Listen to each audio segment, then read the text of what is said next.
Hello दोस्तों, मैं जयकांत सैनी स्वागत करता हूं आपके अपने चैनल बात IQ में। हम डिस्कस कर रहे हैं राजस्थान पत्रिका न्यूज़पेपर जयपुर एडिशन 31 जुलाई। वीडियो के संबंध कोई डाउट्स हो तो आप मुझे लिख सकते हैं कमेंट बॉक्स में और मुझे टेलीग्राम पर भी ज्वाइन कर सकते हैं। टेलीग्राम का लिंक आपको डिस्क्रिप्शन बॉक्स में मिल जाएगा। तो शुरू करते हैं आज का डिस्कशन बिना किसी देरी के।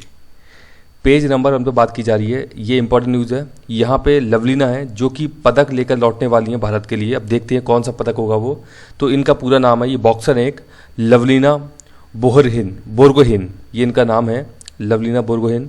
तो इनके बारे में बताइए किस राज्य से संबंधित है भारत की ये मुझे कमेंट बॉक्स में कमेंट करके जल्दी से बताइए। देखते हैं अब कौन सा पदक लेकर के लौटती हैं, तब इसके बारे में डिटेल में हम चर्चा करेंगे।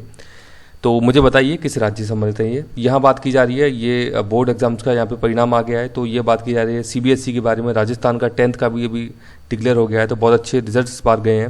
ये देख सकते हैं आप, 99.67 परिणाम यहाँ पे रहा है, ये परसेंटेज में बताया गया है यहाँ पे। तो ये कुछ न्यूज़ चल रही है वर्तमान में अभी।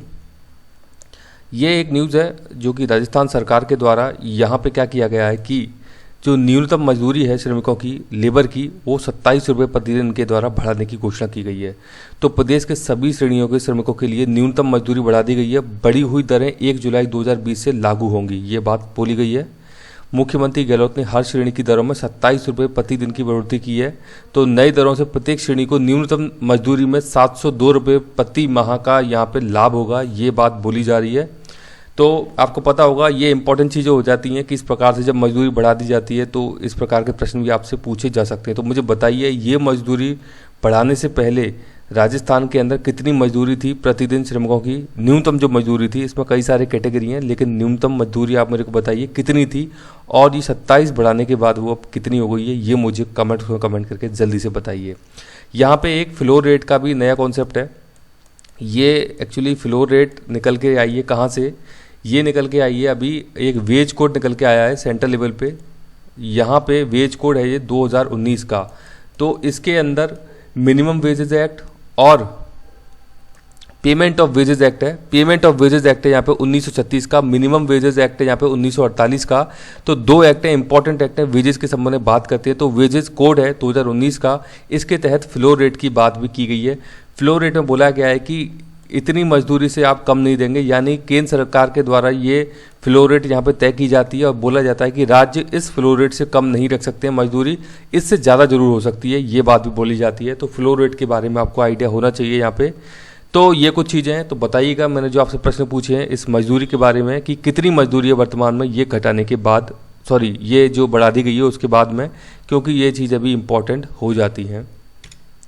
यहाँ कुछ पेज नंबर 9 पे ये बात की जा रही है GST की। अभी 3 जो रेट हैं उनको रखने की बात की जा रही है। अभी तक आपको पता होगा 5 रेट है GST की, 0, 5, 12, 18, 28 इस प्रकार से हैं। लेकिन बोला जा रहा है कि मुख्य आर्थिक सलाहकार हैं कृष्णमूर्ति सुब्रमण्यम, उन्होंने बताया कि उद्योग जगत को भरोसा दिया है कि GST की 3 दरें लागू करने के मूड में है अभी। तो इसके लिए क्या क्या आगे देखते हैं, मतलब चीज़ें रहती हैं, लेकिन 3 दरें की जाएंगी GST की, स्पेशली उद्योग जगत को ध्यान में रखते हुए। तो ये बात बोली जा रही है, इंपॉर्टेंट हो जाती है।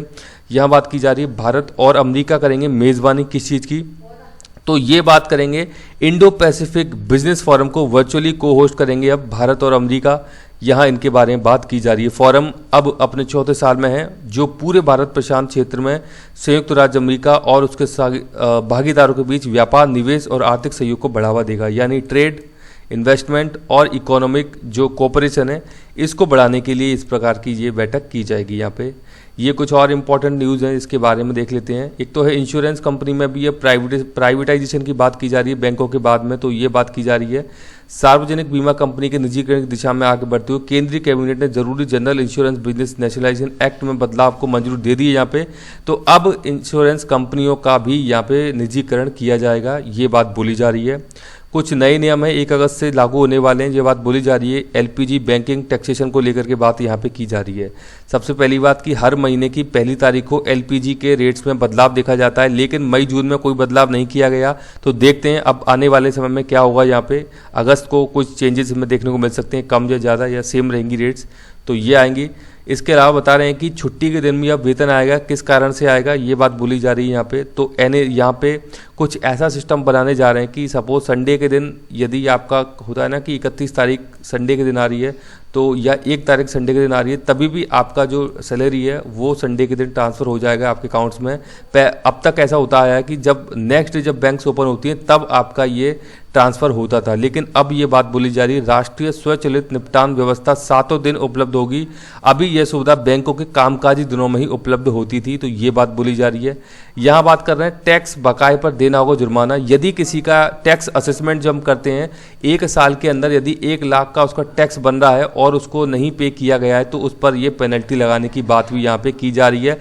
तो ये इंपॉर्टेंट कुछ चीज़ें हैं जो कि आगे आने वाले महीने में देखने को मिलेंगी। अभी यहाँ आगे बात की जा रही है ये युवाओं को मिलेंगी 7% ज़्यादा नौकरियां, ये बात की जा रही है। मतलब एम्प्लॉयमेंट के बारे में बात की जा रही है, 7% ज़्यादा नौकरी मिलेगी, ये न्यूज़ यहाँ पे कवर की गई है। इसके अलावा बात की जा रही है छोटे कारोबारियों को कुछ और राहत पैकेज देने की बात यहाँ पे कर रहे हैं। ये IMF की चीफ इकोनॉमिस्ट है गीता गोपीनाथ, नाम याद रखिएगा, भारत से इनका संबंध है। Chief economist of IMF Gita Gopinath ने कहा है कि भारत की स्थिति सुधारने के लिए छोटे कारोबारियों और कमजोर हाउस होल्ड को और राहत पैकेज की यहाँ पे जरूरत है, ये बात बोली जा रही है। यहाँ बात की जा रही है PFRDA एक्ट में कुछ संशोधन करने की मंशा है सरकार की, ये बात बोली जा रही है। पेंशन के नियमों में बदलाव करने की तैयारी में सरकार, तो PFRDA इंपॉर्टेंट एक बॉडी है, यहाँ बात की जा रही है। उसमें कुछ चेंजेस करने की यहाँ पे बात की जा रही है, तो इसको लेकर के भी कुछ न्यूज़ चर्चा में है, तो देखेंगे आने वाले समय में क्या क्या और चेंजेस देखने को मिलते हैं। ये बात की जा रही है गंगा नदी में, यहाँ पे एक सेंचुरी है जो कि कछुओं को लेकर की डेडिकेटेड थी, लेकिन केंद्र सरकार की एक 1620 किलोमीटर की वाटरवेज योजना को अंतिम रूप देने के चक्कर में यहाँ पे क्या हुआ, ये कछुआ की एकमात्र सेंचुरी को बंद कर दिया गया है। गंगा एक्शन प्लान के तहत 1987 में वाराणसी में गंगा के 7 किलोमीटर के इलाके में इसे बनाया गया था। देश में फ्रेश वाटर टर्टल की इस इकलौती सेंचुरी पर करोड़ रुपए खर्च किए गए, लेकिन अब क्या किया जा रहा है, ये गंगा में जलपोत चलाने यानी कि जहाज चलाने के लिए, गंगा नदी में जहाज चलाने, इनको पानी के जहाज होते हैं, उसको लेकर के केंद्र सरकार ने इसे डी नोटिफाई कर दिया है। यदि कछुआ सेंचुरी यहाँ रहती तो इस इलाके में वाटरवेज की इजाज़त नहीं मिलती, तो ये बात इसके द्वारा की जा रही है। मुझे बताइए गहीर माथा वाइल्ड लाइफ सेंचुरी है, ये कहाँ पर स्थित है और ये किसके लिए प्रसिद्ध है, ये मुझे कमेंट करके जल्दी से बताइए। यहाँ बात की जा रही है ब्राज़ील के बारे में। ब्राज़ील एक साउथ अमेरिका का देश है। ब्राज़ील इक्वेटर होकर के इससे जाती है, ब्राज़ील से इंपॉर्टेंट देश है ब्राज़ील यहाँ पे। तो यहाँ क्या बात बोली जा रही है कि ब्राज़ील में बर्फबारी देखने को मिल रही है। साओ पाउलो की बात की जा रही है। ब्राज़ील के साओ पाउलो में -6 डिग्री सेल्सियस में बर्फ से ढके पेड़ों की ये तस्वीर दिखाई गई है। दक्षिणी ब्राज़ील में रात भर बर्फ का दौर चल रहा है। यहाँ पे आमतौर पर ऐसा मौसम यहाँ नहीं होता है, इससे यहाँ भीषण ठंड हो गई है। दूसरी ओर बात कर रहे हैं कि दक्षिणी पूर्वी यूरोप है, वहाँ पे 1980 के दशक के बाद से सबसे तेज गर्मी पड़ रही है, यानी कि यूरोप में जहाँ पे बर्फ पड़नी चाहिए थी ठंडी पड़ती है, वहाँ पे गर्मी दिखाई दे रही है और ब्राज़ील जैसे देश में बर्फबारी यहाँ पे दिखाई दे रही है। मैप के तहत हम समझते हैं, देखिए आप इसे, ये जा रही है इक्वेटर, ये इक्वेटर लाइन है जो कि ब्राज़ील देश से होकर गुजरती है। साओ पोलो की जब बात कर रहे हैं, ये यहाँ पर है, ब्राज़ील देश का ही भाग है साओ पोलो, लेकिन जो टॉपिक ऑफ कैप्रिकॉर्न है यानी कि मकर रेखा इस प्रकार से गुजरती है। अब आप समझिए कर्क रेखा देखिए भारत से होकर गुजरती है। आप ये कुछ यहाँ है कर्क रेखा, भारत के अंदर तीनों रेखा है, ये कर्क रेखा, इक्वेटर और मकर रेखा। तो समझिए इंपॉर्टेंट चीज क्या होती है कि जो इक्वेटर वाला पार्ट होता है यहाँ बहुत ज्यादा धूप रहती है पूरे साल भर के दौरान, तो यहाँ पे ठंडा मौसम मिलने की संभावना तो बिल्कुल नहीं है। लेकिन इसमें एक फिनोमिनन देखने को मिलता है, यहाँ केन्या का देखिए आप, यहाँ पे केन्या की जो चोटी है वहाँ पे बर्फ जमी रहती है साल भर। उसका कारण क्या है कि यहाँ पे है बहुत ज़्यादा हाइट।